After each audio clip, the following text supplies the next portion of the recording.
Hello दोस्तों। आज हम बात करेंगे एंजल वन के बारे में। एंजल वन जो कंपनी है वो एक स्टॉक ब्रोकिंग फर्म है। तो स्टॉक ब्रोकिंग फर्म का जो मेन बिजनेस होता है वो ट्रेडिंग के थ्रू ही आता है, या जो भी मतलब हम लोग ट्रेडिंग करते हैं उनसे ही उनका रेवेन्यू जनरेट होता है। तो हम बात करेंगे एंजल वन के बारे में। तो एंजल वन में आप देखोगे कि एंजल वन ने आज जो करेक्शन दिया है वो 6.73% का एक करेक्शन दिया है। इसके पीछे एक रीज़न है।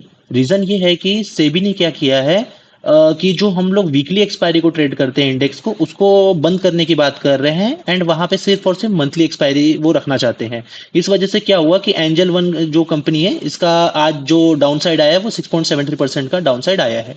बात करते हैं कंपनी के फंडामेंटल्स के बारे में। तो कंपनी का फंडामेंटल्स देखें तो मार्केट कैप जो कंपनी का है वो 23,000 करोड़ का मार्केट कैप है। स्टॉक पी की अगर हम बात करते हैं तो 23 का स्टॉक पी है। एंड इंडस्ट्री पी की बात करें तो 15.3 है। इट मीन्स कि जो आप शेयर का जो हम लोग स्टॉक की बात करेंगे तो स्टॉक एक तरीके से हमें ओवर वैल्यू दिख रहा है। एंड कंपनी के अगर प्रॉफिट्स की बात करें तो आर ओ सी 25.8% है, एंड आर ओ 27.1% है, जो कि अच्छा है। ठीक है। कंपनी की सेल्स की बात करें तो सेल्स ग्रोथ आप देखोगे कि फ्लैट चल रहा है, 2.13% से ही ग्रो कर रहा है। एंड प्रॉफिट ग्रोथ तो अभी हमें नेगेटिव देखने को मिल रही है। बात करते हैं कंपनी की शेयर होल्डिंग पैटर्न की। तो शेयर होल्डिंग पैटर्न में अगर आप देखोगे तो प्रमोटर्स के पास में 28.97% की स्टेक है, जो कि मार्च 2025 क्वार्टर से अभी बहुत ज़्यादा कम हुई है। एंड एफ की बात करें तो 13.05 था, 14.66% अभी है। इट मीन्स कि एफ ने अपनी स्टेक बढ़ाई है, जो कि 2% नियर बाय 1.5% के आसपास में बढ़ाया है। डीआईएस की बात करें तो डीआईएस ने क्या किया है, 14.27% से 16.43% में अभी अपनी स्टेक इंक्रीज किया है। यहाँ पे भी अगर आप देखोगे तो मोटा मोटी 2% का इंक्रीमेंट आया है। पब्लिक की बात करें तो पब्लिक के पास में 39.93% की स्टेक है। अब बात करते हैं कंपनी के लास्ट क्वार्टर के सेल्स की। तो आप देखोगे कि मार्च 2025 एंड मार्च जून 2025 को हम लोग कंपेयर कर रहे हैं। तो मार्च 2025 में और जून 2025 में आप देखोगे नेट सेल्स में तो 1140 करोड़ का सेल्स हुआ है जून 2025 में, जो कि 8% से ग्रो हुआ है। बट ऑपरेटिंग प्रॉफिट की अगर हम लोग बात करें तो ऑपरेटिंग प्रॉफिट जो है वो कम हुआ है। जो अभी क्वार्टर में जो ऑपरेटिंग प्रॉफिट आया है वो 274 करोड़ का आया है। एंड लास्ट मार्च 2025 वाले क्वार्टर में वो 342 करोड़ का था। यहाँ पे आप देखोगे तो 19.86% का ड्रॉ डाउन हुआ है। बात करते हैं कंपनी के कंसोलिडेटेड नेट प्रॉफिट की। तो नेट प्रॉफिट में भी डिक्लाइन हुआ है। करंट जो प्रॉफिट आया है वो 114 करोड़ का आया है। एंड यहाँ पे भी आप देखोगे 34.41% का डिक्लाइन शो कर रहा है। ऑपरेटिंग प्रॉफिट मार्जिन की बात करें तो ऑपरेटिंग प्रॉफिट मार्जिन भी अभी कम हुआ है, 24.08% आया है जून 2025 में। यहाँ पे भी अगर आप डिक्लाइन देखोगे तो 8.37% का आपको डिक्लाइन दिख रहा है।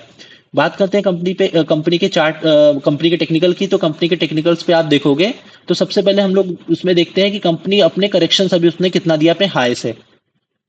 तो जब आप करेक्शन नोट कर रहे हो तो करेक्शन जो आया है वो 27.68% का करंट करेक्शन हमें देखने को मिल रहा है। एंड कंपनी के अगर हम लोग सपोर्ट और रेजिस्टेंस की बात करें तो कंपनी में जो भी सपोर्ट एंड रेजिस्टेंस बने हुए हैं हम लोग उनको चेक करते हैं। तो जो करंट लेवल अभी आ रहा है वो भी एक सपोर्ट का ही लेवल है। एंड अगर ये लेवल ब्रेक होता है तो नेक्स्ट जो सपोर्ट आ रहा है वो 2252 रुपीज पे आ रहा है। एंड अगर इफ ये लेवल भी ब्रेक होता है तो नेक्स्ट जो सपोर्ट आ रहा है वो 2032 रुपीज पे आ रहा है।